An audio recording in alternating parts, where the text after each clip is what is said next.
HSC 2025 ব্যাচের শিক্ষার্থীরা এই চারটা ভুল প্লিজ তোমরা কেউ করো না। চারটা ভুল নিয়ে আমরা কথা বলবো, যে ভুলগুলো বর্তমানে শিক্ষার্থীরা করছে বা ইন ফিউচারে করবে, যেহেতু শেষ মুহূর্তের একটা প্রস্তুতি চলছে।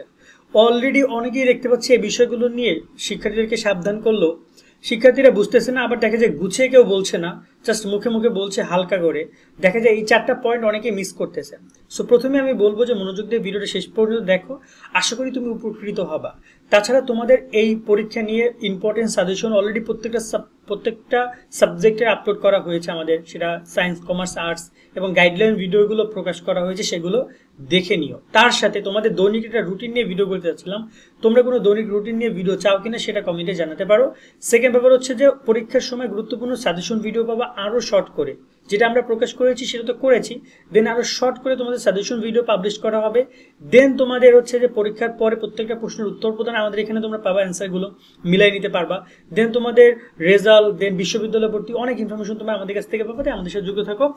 এইচএসসি 2025 ব্যাচের শিক্ষার্থীরা বাংলা, ইংরেজি, আইসিটি নিয়ে তোমরা জানি অনেকেই দুশ্চিন্তা করছো। চলে এসেছে নাইট পাবলিকেশনের তোমার এই তিনটা বই, বাংলা A+, ইংরেজিতে A+, আইসিটি ম্যাজিক। তিনটা বই দারুণ।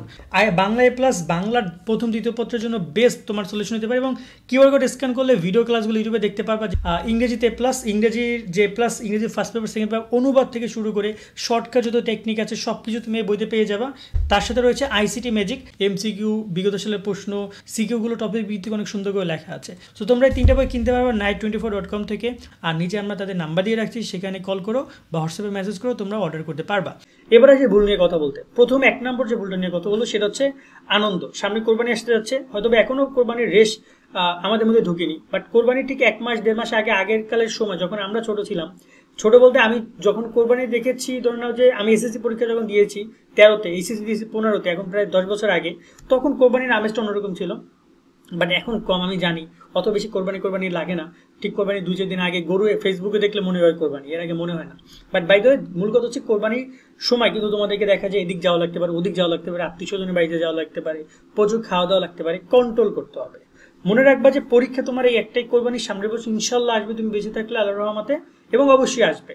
কিন্তু তুমি মনে রাখবে যে তোমার পরীক্ষাটা কিন্তু অনেক ইম্পর্টেন্ট। সেক্ষেত্রে পরীক্ষার প্রতি ফোকাস রেখে যতটুকু কম করা যায় ততটুকু করো, মানে না করলেই না, ঠিক আছে? চেষ্টা করবা সে বিষয়গুলো প্রতি। এবং অনেকে দেখা যায় যে ঘোরাফেরার মধ্যেও অনেকে যুক্ত হও, কারণ তুমি মনে রাখবা কোরবানি ঠিক 15 দিনের মাথায়, 20 দিনের মাথায় তোমার এক্সাম। চোখ বন্ধ করবা, খুলবা, দেখবা যে কালকে সকালে পরীক্ষা, এরকম একটা ব্যাপার হয়ে যাবে। সেক্ষেত্রে কোরবানির আনন্দটা একটু স্কিপ করো, এটা আমি তোমাদেরকে অগ্রিম বলে রাখলাম। 2 নম্বর যে পয়েন্টটা সেটা হচ্ছে যে গুরুত্বপূর্ণ পড়া। তোমরা অনেকেই দেখা যায় যেগুলো পরীক্ষা আসবে না, এখন বেশিরভাগ জায়গায় অনেক সাজেশন দেখতে পাচ্ছ ইউটিউবে, ফেসবুকে, বিভিন্ন জায়গায়, যে অনেক সাজেশন শিট, সব এতদিন যত গোপন জিনিস ছিল বিভিন্ন আনাচে কানাচে গড়তে করতে, সবগুলো এখন পরীক্ষার আগে তোমাদের সামনে বের করে দিবে। মনে রাখবে এগুলো সব বাদ দাও, বাদ দিয়ে একটা সুনির্দিষ্ট গাইডলাইন অনুসরণ করো।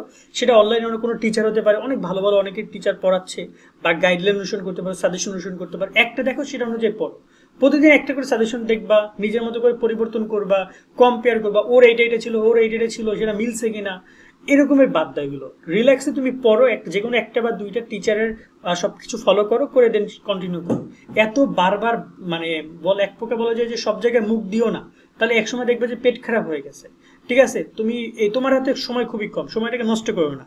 3 নম্বর যে পয়েন্টটা সেটা হচ্ছে যে তোমরা বেশি শিক্ষার্থীরা যেটা করছো সেটা হচ্ছে লেখার পরিমাণটা অনেক কম করেছো। লেখালেখিটা একটু বাড়াও। হাতের লেখা খারাপ হোক আর যাই হোক না কেন, যাই পড়ছো চেষ্টা করো সেটা লেখার, এবং রাত্রেবেলা বা দিনে মোটামুটি 1-1.5 ঘন্টা বা 2 ঘন্টা লেখার ট্রাই করো। মনে রাখবা তুমি যতই মুখস্থ করছো, যতই পড়ছো না কেন, পরীক্ষাটা কিন্তু লেখারই হচ্ছে। যত ভালো লেখার প্র্যাকটিস করবা, দ্রুত লেখার প্র্যাকটিস করবা, তত কাজে দিবে। এক্ষেত্রে চেষ্টা করো আলাদা করে পড়া দরকার নেই। ইংরেজি পড়ছো, একদিকে পড়ো, একদিকে লেখো। যা পড়ছো সেটা একবার লেখো। বানান যে একদম ঠিক থাকতে হবে, বা একদম যে হাতের লেখা একদম প্লেন, মানে একদম টাইপিং টাইপের হইতে হবে এমন না। হাতের লেখা যা ইচ্ছে বিচ্ছিরি হোক, বাট লেখার গতিটা থাকতে হবে। লেখো, ট্রাই করো, চেষ্টাটা করো, ঠিক আছে? 4 নম্বর যে পয়েন্ট, এটা অনেক ইম্পর্টেন্ট একটা পয়েন্ট, বাট খুব একটা লেম একটা পয়েন্ট। লেম পয়েন্ট কেন বলতেছি? কারণ এটা আমাদের সাথে খুবই এপত্যপত্যভাবে জড়িত, কিন্তু আমরা খুব গুরুত্ব দিই না। সেটা হচ্ছে শারীরিক কন্ডিশন। মনে রাখবা তোমাকে দৈনিক 8 ঘন্টা ঘুমাতে হবে। কয় ঘন্টা? 8 ঘন্টা। ম্যাক্সিমাম স্টুডেন্ট রাত্রে 1-2টা পর্যন্ত জায়গা থাকো।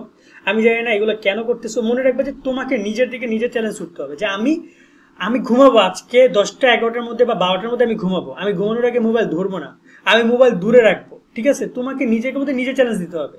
ঠিক আছে, চ্যালেঞ্জ দিয়ে দেন তুমি 8 ঘন্টা মিনিমাম ঘুমাইতে হবে, মিনিমাম 8 ঘন্টা। কিন্তু তুমি সেক্ষেত্রে তুমি চাইলে একটা রুটিন করতে পারো বা একটা ডিভিশন করতে পারো, যেমন তুমি রাত্রেবেলা 6 ঘন্টা ঘুমাইলা, বিকেলবেলা 2 ঘন্টা ঘুমাও। ঠিক আছে, এরকম একটা প্ল্যানিং করে, এবং সকালবেলা পড়াটা কিন্তু অনেক মনে থাকে, সকালবেলা ব্রেন অনেক কুল থাকে, অনেক কঠিন কঠিন পড়া দেখবে সকালবেলা খুব দ্রুত তুমি পড়ে ফেলছো। সেক্ষেত্রে আমি বলবো সকালের সময় ঘুমাবো না, অনেকে দেখা যায় 9টা 10টা পর্যন্ত ঘুমাও, সারা রাত পড়ো, এগুলো কোনো মানে হয় না। তুমি সারা রাত মানে লাগলে ঘুমাও, কিন্তু সকালবেলা উঠে পড়ো। সকালের টাইমটা এতটা কার্যকারী, মানে বলা যায় এটা বৈজ্ঞানিকভাবে তোমাদের স্বীকৃত, এবং ভালো ভালো স্টুডেন্টের একটা বৈশিষ্ট্য যে ভাই আমরা সকালবেলা পড়লে অনেক মনে থাকে। সেক্ষেত্রে তুমি কেন কাজে লাগাবে না এই জিনিসটা? সেক্ষেত্রে সকালবেলা পড়ার ট্রাই করো।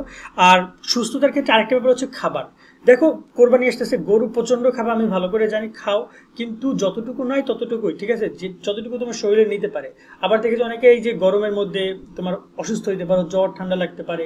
ঠিক আছে, আমি বলি খাবার দাবারের ক্ষেত্রে একটু হলেও খেয়াল রাখবা, যেগুলো তোমার শরীরের জন্য ক্ষতিকর সেই খাবারগুলো থেকে স্কিপ করে যাও এবং সুস্থ থাকার চেষ্টা করো। তুমি যদি পরীক্ষার সময় অসুস্থ হইলে না, আল্লাহ না করুক, বাট পরীক্ষার আগে যদি তুমি 1 দিন 2 দিন অসুস্থ, দেখবে যে তোমার সম্পূর্ণ প্ল্যানিংটা চেঞ্জ হয়ে গেছে। 2 দিন পড়তে পারছো না, 2 দিন পিছিয়ে পড়ছো, মানে কিন্তু অনেক পিছিয়ে পড়া। ঠিক আছে, সেক্ষেত্রে একদম আল্লাহর রহমতে আমি সবার জন্য দোয়া করি যেন সবাই সুস্থ থাকতে পারো। তোমরা একটু আমিন বলে যায় কমেন্টে, যাতে করে আল্লাহ তাআলা দোয়াটা কবুল করে। এবং তার সাথে তোমাদের এই ঘুম এবং খাবারের দিকে মনে রাখতে হবে, এবং চেষ্টা করবো নাস্তা জাতীয় কোনো খাবার টেবিলের পাশে রাখার।